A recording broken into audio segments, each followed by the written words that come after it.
Ko lagi ay long sleeves na t-shirt at faded na lonta. Pero noong makilala kita, nagbagong bigla ang aking timpla. Natutuwa ko na magpariban at mag-ahit ng kilay at least once a month. Hindi ko alam kung anong meron ka na sa akin ay nagpalambot ng bigla. Sinong mag-aakalang lalaki pala ang bibihag sa tulad kong tigreng gala.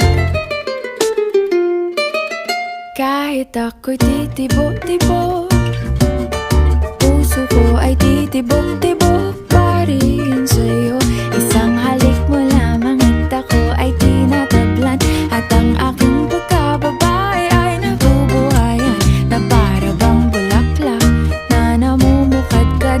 Dahil alaga mo sa dilig at katamtamang sikat ng araw-araw mong pag-ibig sa aking buhay.